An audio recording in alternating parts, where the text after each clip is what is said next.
ನಮಸ್ತೆ. ಬೆಳಕು ನಕ್ಷತ್ರ ಲಾಗ್ಗೆ ಸ್ವಾಗತ. ನಾನಿವತ್ತು ಬೆಳಿಗ್ಗೆನೇ ಲಾಗ್ ಸ್ಟಾರ್ಟ್ ಮಾಡಿದ್ದೀನಿ. ಇವತ್ತಿನ ದಿನ ನಾನು ಒಂದು ಹೇರ್ ಪ್ಯಾಕು ಮತ್ತು ಸಿರಿಧಾನ್ಯದ ಪೊಂಗಲ್ ವಿತ್ ರಂಗೋಲೆ ಇಷ್ಟನ್ನು ತೋರಿಸ್ತಾ ಇದ್ದೀನಿ. ಇವತ್ತು ಬೆಳಿಗ್ಗೆನೇ ಎದ್ದು ರಂಗೋಲೆ ಬಿಡಿಸೋದಕ್ಕೆ ಹೊಸ್ಲೆಲ್ಲ ತೊಳೆದು ಬಾಗಿಲೆಲ್ಲ ತೊಳೆದು ರೆಡಿ ಮಾಡ್ಕೊಂಡಿದ್ದೀನಿ. ಈಗ ಹೊಸ್ಲಿಗೆ ಅರಿಶಿನ ಕುಂಕುಮ ಹಾಕಿ ರಂಗೋಲೆ ಹಾಕ್ತಾಯಿದ್ದೀನಿ. ಪುಟ್ಟದಾಗಿ ಬಿಡಿಸ್ತಾ ಇದ್ದೀನಿ. ಹೊಸ್ಲು ಆ ಕಡೆ ಈ ಕಡೆ ಮಾತ್ರ ಬಿಡಿಸ್ತೀನಿ. ಮಧ್ಯ ಎಲ್ಲ ಬಿಡಿಸಿದ್ರೆ ಎಲ್ಲ ಮ್ಯಾಟ್ ಹತ್ರನೇ ಇರುತ್ತೆ. ಮಕ್ಕಳೆಲ್ಲ ತುಂಡು ಕಾಲಲ್ಲೆಲ್ಲ ಒರೆಸಿಟ್ಟಿರ್ತಾರೆ. ಹಾಗಾಗಿ ಮತ್ತು ಬೆಳಗ್ಗೆ ನನಗೆ ಈ ಫೋನ್ ಇಟ್ಕೊಂಡು ವೀಡಿಯೋ ಮಾಡಿಕೊಂಡು ರಂಗೋಲಿ ವೀಡಿಯೋ ಮಾಡ್ಕೋಬೇಕು ಅಂದರೆ ಸ್ವಲ್ಪ ಕಷ್ಟ ಅನಿಸುತ್ತೆ, ಅನ್ಕಂಫರ್ಟಬಲ್ ಅನಿಸುತ್ತೆ ಹೊರ್ಗಡೆ ಎಲ್ಲ ವೀಡಿಯೋ ಮಾಡೋದಕ್ಕೆ. ಇವತ್ತು ನನ್ನ ಮಗಳಿದ್ಲು, ಅವಳು ವೀಡಿಯೋ ಮಾಡ್ಕೋತಾ ಇದ್ಲು. ಹಾಗಾಗಿ ಸರಿ ಮಾಡ್ಕೊ ಅಂದೆ. ಆಮೇಲೆ ನನಗೂ ವೀಡಿಯೋ ಮಾಡಬೇಕು ಅಂದರೆ ರಂಗೋಲಿ ನೆನಪೇ ಬರೋದಿಲ್ಲ, ಆ ರೀತಿ ಆಗಿಬಿಡುತ್ತೆ. ಇಲ್ಲ ಅಂದರೆ ಮಾಮೂಲಿ ಆಗಿಬಿಡ್ತೀನಿ. ಹಾಗೂ ನನ್ನ ಫ್ರೆಂಡ್ಸ್ ಎಲ್ಲ ಅಂತಾರೆ, ರಂಗೋಲಿ ಚೆನ್ನಾಗಿ ಬಿಡ್ತೀರಲ್ಲ, ಯಾಕೆ ತೋರಿಸೋದೇ ಇಲ್ಲ ಅಂತ. ಏನೋ ಗೊತ್ತಿಲ್ಲ, ವೀಡಿಯೋ ಮಾಡಬೇಕಾದ್ರೆ ನನಗೆ ಮರ್ತೋಗ್ಬಿಡುತ್ತೆ. ಹಾಗಾಗಿ ನಾನು ವೀಡಿಯೋ ಮಾಡೋದಕ್ಕೆ ಹೋಗೋದಿಲ್ಲ. ಇವತ್ತು ನನ್ನ ಮಗಳೇನೋ ವೀಡಿಯೋ ಮಾಡ್ಕೋತಾವಳೆ. ಹಾಗಾಗಿ ಸರಿ ಅಂದ್ಕೊಂಡು ಸುಮ್ಮನಾದೆ. ಇವತ್ತು ಶನಿವಾರ ಆಗಿರೋದ್ರಿಂದ ಬೆಳಗ್ಗೆನೇ ಎದ್ದು ಬಾಗಿಲೆಲ್ಲ ತೊಳೆದು ರಂಗೋಲೆ ಹಾಕಿದ್ದಾಗಿದೆ. ಇಷ್ಟು ರಂಗೋಲೆ ಹಾಕ್ತಾಯಿದ್ದೀನಿ. ಇದು ಚಿಕ್ಕದಾಗೇ ಬಿಡಿಸ್ಕೊತಾ ಇದ್ದೀನಿ. ಬೆಳಗ್ಗೆ ರಂಗೋಲಿ ಹಾಕ್ಬೇಕಾದ್ರೆ ವೀಡಿಯೋ ಮಾಡ್ಕೊತಾ ಇದೆ. ಇನ್ನು ಮನೆಯವ್ರಿಗೆಲ್ಲ ಲೇಟ್ ಆಗಿಬಿಡುತ್ತೆ ತಿಂಡಿ ಮಾಡೋಷ್ಟರಲ್ಲಿ. ಹಾಗಾಗಿ ನಂತರ ಈಗ ಸಿರಿಧಾನ್ಯದ ಪೊಂಗಲ್ ಮಾಡೋದು ಹೇಗೆ ಅಂತ ನೋಡೋಣ. ಈಗ ನಾನು 1.5 ಕಪ್ಪಷ್ಟು ಹೆಸರುಬೇಳೆ ತೊಗೊಂಡಿದ್ದೀನಿ. ಆ ಹೆಸರುಬೇಳೆನ ತೊಳ್ಕೊಂಡು ಒಂದೆರಡು ಸಲ ತೊಳ್ಕೊತಾ ಇದ್ದೀನಿ. ಆನಂತರ ನೀರು ಹಾಕ್ಬಿಟ್ಟು ಬೇಯೋದಕ್ಕೆ ಇಡ್ತೀನಿ. ಅಕ್ಕಿನಲ್ಲಿ ಪೊಂಗಲ್ ಮಾಡೋದು ಸಾಮಾನ್ಯ, ಎಲ್ಲ ಮಾಡ್ತಾರೆ. ಸಿರಿಧಾನ್ಯದಲ್ಲಿ ಮಾಡೋದು ಚೆನ್ನಾಗಿರುತ್ತೆ ಮತ್ತು ಹೆಲ್ತಿಗೂ ತುಂಬ ಒಳ್ಳೆಯದು. ನಂತರ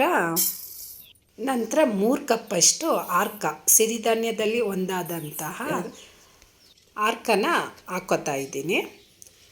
ಇದೆ ನೋಡಿ, ಆಲ್ಮೋಸ್ಟ್ ಎಲ್ಲ ಖಾಲಿ ಆಗಿದೆ. ಈಗ 1.5 ಕಪ್ಪಷ್ಟು ಹೆಸರುಬೇಳೆ, 3 ಕಪ್ಪಷ್ಟು ಆರ್ಕ ಹಾಕ್ಕೊಂಡು ತೊಳೆದು ಇಟ್ಕೋತಾ ಇದ್ದೀನಿ. 2 ಸಲ ತೊಳ್ಕೊತಾ ಇದ್ದೀನಿ. ಇದೆಲ್ಲ ತೊಳೆದಾದ್ಮೇಲೆ ಈಗ ಹೆಸರುಬೇಳೆ ಕುದೀತಾ ಇದೆ. ಈಗ ಆರ್ಕನೂ ಅದ್ರ ಜೊತೆಗೆ ಹಾಕ್ಕೋತಾ ಇದ್ದೀನಿ. ಹಾಕ್ಕೊಂಡು ಬೇಯೋದಕ್ಕೆ ಬಿಡಬೇಕು. ಕುಕ್ಕರಲ್ಲಿದ್ದರೆ ಕುಕ್ಕರ್ ಕೂಗಿಸ್ಕೊಬಿಡ್ಬೋದು. 1 ವಿಶಿಲೋ 2 ವಿಶಿಲೋ ಕೂಗಿಸ್ಕೊಂಡ್ರೂ ಆಗುತ್ತೆ. ನಂತರ ಒಂದು ಸ್ವಲ್ಪ ಅರಿಶಿನ ಪೌಡರು, ಸ್ವಲ್ಪ ರುಚಿಗೆ ತಕ್ಕಷ್ಟು ಉಪ್ಪು ಹಾಕ್ಕೊಂಡು ಕುದೀತಾ ಇದೆ.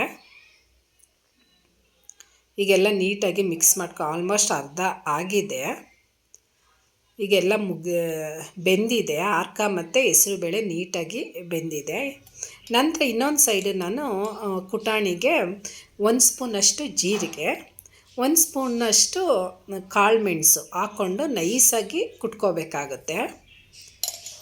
ಇದು ಅವಾಗಲೇ ಈ ರೀತಿ ಕುಟ್ಕೊಂಡು ಮಾಡೋದ್ರಿಂದ ಟೇಸ್ಟು ಚೆನ್ನಾಗಿರುತ್ತೆ, ಹೆಲ್ತ್ಗೂ ಒಳ್ಳೆಯದು. ಶುಂಠಿ ಬೆಳ್ಳುಳ್ಳಿ ಆಗಲಿ ಮತ್ತೊಂದಾಗಲಿ. ನಂತರ ಇನ್ನೊಂದು ಸೈಡ್ ನಾನು ಚಟ್ನಿಗೆ ರೆಡಿ ಮಾಡ್ಕೊತಾ ಇದ್ದೀನಿ. ಸ್ವಲ್ಪ ಕಾಯಿ, 3 ಹಸಿಮೆಣ್ಸಿನ್ಕಾಯಿ, 3ರಿಂದ 4 ಬೆಳ್ಳುಳ್ಳಿ, ಸ್ವಲ್ಪ ಕಡಲೆ, ಕೊತ್ತಂಬರಿ ಸೊಪ್ಪು ಹಾಕೋತಾ ಇದ್ದೀನಿ. ನಂತರ ಕರಿಬೇವು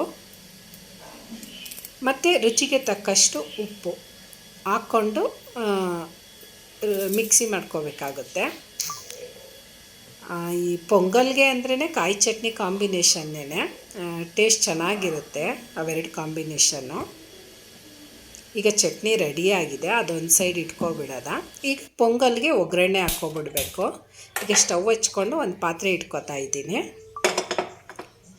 ಸ್ವಲ್ಪ 1ರಿಂದ 2 ಸ್ಪೂನಷ್ಟು ಎಣ್ಣೆ ಹಾಕ್ಕೋತಾ ಇದ್ದೀನಿ. ನೀವು ಬೇಕಾದ್ರೆ ತುಪ್ಪ ಹಾಕ್ಕೊಳ್ಳಿ, ಟೇಸ್ಟ್ ಚೆನ್ನಾಗಿರುತ್ತೆ. ನಾನು ಇಲ್ಲಿ ತುಪ್ಪ ಬಳಸ್ತಾ ಇಲ್ಲ, ಎಣ್ಣೆ ಹಾಕ್ಕೋತಾ ಇದ್ದೀನಿ. ನಂತರ 1 ಸ್ಪೂನಷ್ಟು ಸಾಸಿವೆ, 1 ಸ್ಪೂನಷ್ಟು ಮತ್ತು ಜೀರಿಗೆ ಮೆಣಸು ಹಾಕ್ಕೋತಾ ಇದ್ದೀನಿ. ಅದು ಕುಟ್ಟಿರೋದೇ ಬೇರೆ, ಈಗ ಹಾಕ್ಕೋತಾ ಇರೋದೇ ಬೇರೆ. ಜೀರಿಗೆ ಮೆಣಸು ಒಂದು ಅರ್ಧ ಸ್ಪೂನ್ ಆದರೆ ಸಾಕು. ನಂತರ ಶುಂಠಿನ ಚೆಚ್ಚಿ ಇಟ್ಕೊಂಡಿದ್ದೀನಿ, ಅದನ್ನು ಎಣ್ಣೆಯಲ್ಲಿ ಹುರ್ಕೋಬೇಕಾಗುತ್ತೆ. ಇಲ್ಲಾಂದರೆ ಸಣ್ಣದಾಗಿ ಪೀಸ್ ಮಾಡಿಬಿಟ್ಟು ಹಾಕ್ಕೋಬೋದು. ನಂತರ 1-2 ಹಸಿಮೆಣ್ಸಿನ್ಕಾಯಿ, ಅದನ್ನು ನೀಟಾಗಿ ಹುರ್ಕೋಬೇಕಾಗುತ್ತೆ.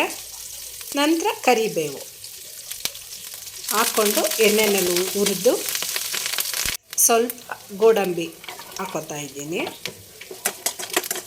ಅದನ್ನು ನೀಟಾಗಿ ಹುರ್ಕೊಂಡು ಈಗ ಒಗ್ಗರಣೆ ರೆಡಿಯಾಗಿದೆ. ನಂತರ ಈ ಕಡೆ ಹೆಸರುಬೇಳೆ ಮತ್ತು ಪೊಂಗಲ್ ರೆಡಿಯಾಗಿತ್ತಲ್ಲ, ಅದಕ್ಕೆ ನಾನು ಕುಟ್ಟಿಟ್ಕೊಂಡಿದ್ನಲ್ಲ ಜೀರಿಗೆ ಮೆಣಸು, ಅದನ್ನು ಹಾಕ್ಕೊಂಡು ಮಿಕ್ಸ್ ಮಾಡ್ಕೊತಾ ಇದ್ದೀನಿ. ನಂತರ ಒಗ್ಗರಣೆ ಇರೋದನ್ನು ಹಾಕ್ಕೋತಾ ಇದ್ದೀನಿ. ಒಗ್ಗರಣೆ ಇಟ್ಕೊಂಡಿದ್ವಲ್ಲ ಅದನ್ನು ಹಾಕ್ಕೊಂಡು ಮಿಕ್ಸ್ ಮಾಡ್ಕೋಬೇಕು. ಒಗ್ಗರಣೆಗೆ ಹಿಂಗೆ ಹಾಕ್ಕೊಳ್ಳಿ, ಯಾಕಂದರೆ ಹೆಸರುಬೇಳೆ ಗ್ಯಾಸ್ಟ್ರಿಕ್ ಇರುತ್ತೆ. ಹಿಂಗೆ ಹಾಕೋದ್ರಿಂದ ಅವಾಯ್ಡ್ ಆಗುತ್ತೆ. ನಂತರ ಸ್ವಲ್ಪ ಕೊತ್ತಂಬರಿ ಸೊಪ್ಪು ಹಾಕ್ಕೊಂಡು ನೀಟಾಗಿ ಮಿಕ್ಸ್ ಮಾಡಿಕೊಂಡ್ರೆ ಈಗ ಸಿರಿಧಾನ್ಯದ ಪೊಂಗಲ್ ರೆಡಿಯಾಗಿದೆ. ಈಗ ಸರ್ವಿಂಗ್ ಪ್ಲೇಟ್ಗೆ ಹಾಕ್ಕೋತಾ ಇದ್ದೀನಿ. ನಂತರ ಪಕ್ಕಕ್ಕೆ ಚಟ್ನಿ ರೆಡಿ ಮಾಡಿ ಇಟ್ಕೊಂಡಿದ್ನಲ್ಲ, ಚಟ್ನಿ ಹಾಕ್ಕೊಂಡ್ರೆ ಈಗ ಸಿರಿಧಾನ್ಯದ ಪೊಂಗಲ್ ರೆಡಿ. ವಾರದಲ್ಲಿ 1-2-3 ಸಲ ಸ್ವಲ್ಪ ಸಿರಿಧಾನ್ಯದ್ದು ಯೂಸ್ ಮಾಡಿಕೊಂಡ್ರೆ ಸ್ವಲ್ಪ ಆರೋಗ್ಯಕ್ಕೂ ಒಳ್ಳೆಯದು. ಇವತ್ತಿನ ತಿಂಡಿ ರೆಡಿಯಾಗಿದೆ. ಆ ನಂತರ ಈಗ ಹೇರ್ ಪ್ಯಾಕು. ನಾನಿಲ್ಲಿ ಬಿಳಿ ದಾಸವಾಳದ ಎಲೆ ತೊಗೊಂಡಿದ್ದೀನಿ ಹೇರ್ ಪ್ಯಾಕ್ಗೆ, ಅದೊಂದನ್ನೇ ತೊಗೊಂಡಿದ್ದೀನಿ. ನೀವು ಬೇಕು ಅಂದರೆ ಅಲೋವೆರಾನು ಹಾಕ್ಕೋಬೋದು. ಇದು 1-2 ಹಿಡಿಯಷ್ಟು ತೊಗೊಂಡಿದ್ದೀನಿ ನಾನು. ತೊಗೊಂಡು 1-2 ಸಲ ತೊಳ್ಕೊಬೇಕಾಗುತ್ತೆ ನೀಟಾಗಿ. ಅದು ಧೂಳು ಅಥವಾ ಹುಳ ಏನಾದರೂ ಇದ್ದರೆ ಅದೆಲ್ಲ ಹೋಗಲಿ ಅನ್ನೋ ಕಾರಣಕ್ಕೆ ನೀಟಾಗಿ 1-2 ಸಲನೇ ತೊಳ್ಕೊಬೇಕಾಗುತ್ತೆ. ಇಲ್ಲಾಂದರೆ ಹಾಗೆ ಡೈರೆಕ್ಟ್ ಆಡಿಸ್ಬಿಟ್ಟು ಹಾಕಿದ್ರೆ ತಲೆ ಅಕಸ್ಮಾತ್ ಏನಾದರೂ ಸ್ವಲ್ಪ ಇನ್ಫೆಕ್ಷನ್ ಇದ್ರೂ ಕಡ್ತ ಸ್ಟಾರ್ಟ್ ಆಗುತ್ತೆ. ಹಾಗಾಗಿ ನೀಟಾಗಿ ತೊಳ್ಕೊಬೇಕು. ನಂತರ ಇನ್ನೊಂದು ಸಲ ತೊಳ್ಕೊಂಡು ನಾನು ಡೈರೆಕ್ಟು ಮಿಕ್ಸಿ ಜಾರ್ಗೆ ಹಾಕ್ಕೋತೀನಿ. ಈಗ 2 ಸಲ ತೊಳೆದಾಗಿದೆ. ಈಗ ಮಿಕ್ಸಿ ಜಾರ್ಗೆ ಹಾಕ್ಕೋತಾ ಇದ್ದೀನಿ.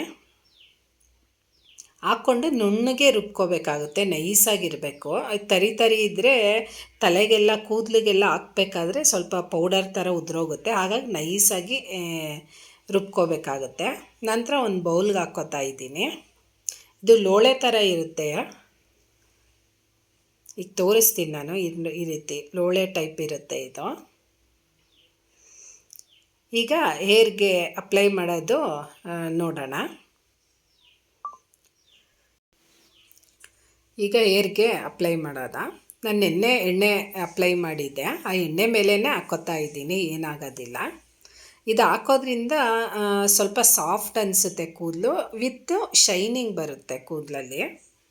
ಹಾಗಾಗಿ ಈ ದಾಸವಾಳದ ಎಲೆ ಅಥವಾ ಅಲೋವೆರಾ ಆ ಥರ ಪ್ಯಾಕ್ಗಳು ಹಾಕೋದ್ರಿಂದ ತುಂಬಾ ಒಳ್ಳೆಯದು. ಮತ್ತು ಇದು ಹಾಕೋದ್ರಿಂದ ತುಂಬ ಬೆಳೆದ್ಬಿಡುತ್ತೆ ಅಥವಾ ಕೂದಲೆಲ್ಲ ಮಂದ ಬರುತ್ತೆ ಅಂತ ಹೇಳೋದಿಲ್ಲ ನಾನು. ಯಾಕಂದರೆ ಅಪ್ಪ ಅಮ್ಮನಿಗೆ ಕೂದಲು ಚೆನ್ನಾಗಿದ್ದರೆ ಮಕ್ಳಿಗೂ ಬರುತ್ತೆ, ಅದು ವಂಶದ ಮೇಲೆ ಕೂದಲು ಬರುತ್ತೆ. ಆದರೆ ಇರೋ ಕೂದಲನ್ನ ಕಾಪಾಡ್ಕೊಳ್ಳೋದು ಒಳ್ಳೆಯದು. ಈ ಥರ ಮನೆ ಮದ್ದು ಮಾಡಿಕೊಂಡು ಸ್ಕಿನ್ ಆಗಲಿ ಏರ್ ಆಗಲಿ ಕಾಪಾಡ್ಕೊಳ್ಳೋದು ಒಳ್ಳೆಯದು. ಈಗ ಸ್ವಲ್ಪ ಇನ್ನೊಂದು 2 ಹಿಡಿಯಷ್ಟು ಎಲೆ ಆಡಿಸ್ಕೋಬೇಕಾಗಿತ್ತು ಅನಿಸುತ್ತೆ. ಸ್ವಲ್ಪ ಸಾಲ್ಟೇಜ್ ಆಯಿತು, ತುದಿವರೆಗೆ ಸಾಕಾಗಲಿಲ್ಲ. ಸ್ವಲ್ಪ ಜಾಸ್ತಿನೇ ಹಾಕ್ಕೋಬೇಕಾಗಿತ್ತು ನಾನು ಎಲೆನ. ಈಗೆಲ್ಲ ನೀಟಾಗಿ ಅಪ್ಲೈ ಮಾಡಿಕೊಂಡು ಒಂದು ಕ್ಲಿಪ್ ಹಾಕ್ಕೊಂಡು 1-2 ಗಂಟೆಗಳ ಕಾಲ ಬಿಟ್ಟು ಸ್ನಾನ ಮಾಡಬೇಕಾಗುತ್ತೆ. ಸ್ನಾನನೂ ಅಷ್ಟೇ, ಯಾವಾಗಲೂ ಬಿಸಿ ನೀರು ಸ್ನಾನ ಮಾಡ್ಕೋಬಾರದು. ಸ್ವಲ್ಪ ಆದಷ್ಟು ಬೆಚ್ಚಗಿರೋ ನೀರನ್ನ ಹಾಕ್ಕೋಬೇಕಾಗುತ್ತೆ ತಲೆಗೆ. ಈಗೆಲ್ಲ ಪ್ಯಾಕೆಲ್ಲ ಆಗಿದೆ. ಸ್ಕಿನ್ನು ಅಷ್ಟೇ, ಮನೆ ಮದ್ದು ಮಾಡ್ಕೊಳ್ಳೋದ್ರಿಂದನೇ ಒಳ್ಳೆಯದು. ಹಾಲಿನ ಕೆನೆ ಹಾಕ್ಕೊಳ್ಳೋದು, ಕಡಲೆ ಹಿಟ್ಟು ಹಾಕ್ಕೊಳ್ಳೋದು ಅದೆಲ್ಲ ತುಂಬ ಒಳ್ಳೆಯದು. ಈಗ 2 ಅವರ್ ಆಗಿದೆ. ಈಗ ನೋಡಿ ಶೈನಿಂಗ್ ಆಗಿ ಎಷ್ಟು ಚೆನ್ನಾಗಿ ಕಾಣಿಸ್ತಾ ಇದೆ ಅಂತ. ಇವಳದು ಸ್ವಲ್ಪ ಒರಟಿದೆ ಕೂದಲು. ಒರಟಿರೋರಿಗೆ ಸ್ವಲ್ಪ ನೀಟಾಗಿ ಶೈನಿಂಗ್ ಸಾಫ್ಟ್ ಅಂತ ಅನಿಸುತ್ತೆ. ಮತ್ತು ಅದು ಎಲೆ ಇದು ಪ್ಯಾಕ್ ಹಾಕ್ಕೊಂಡಾಗ ಸ್ವಲ್ಪ ಅಲ್ಲಲ್ಲೇ ಉಳಿದಿರುತ್ತೆ. ಅದು ಒಣಗಿದ ಮೇಲೆ ಡ್ರೈ ಆದಮೇಲೆ ಹೋಗುತ್ತೆ. ಸ್ವಲ್ಪ ಒದ್ರದಾಗ ಹೊರಗಡೆ, ನಾನು ಹೊರಗಡೆ ತೋರಿಸ್ತೀನಿ ಕಾಣಿಸುತ್ತೆ ಅಂತ. ಈಗ ನೋಡಿ, ಈಗ ಸ್ವಲ್ಪ ಒಂದು 5 ನಿಮಿಷ 10 ನಿಮಿಷ ಬೆಳಗಿನ ಜಾವ ಬಿಸಿಲು ನಿಂತ್ಕೊಂಡ್ರಂತೂ ಬೇಗನೆ ಒಣಗಿಬಿಡುತ್ತೆ. ಇವತ್ತಿನ ಲಾಗ್ ಇಷ್ಟ ಆಯಿತಾ? ಕಮೆಂಟ್ ಮಾಡಿ, ಲೈಕ್ ಮಾಡಿ, ಶೇರ್ ಮಾಡಿ, ಸಬ್ಸ್ಕ್ರೈಬ್ ಮಾಡಿ. Thank you.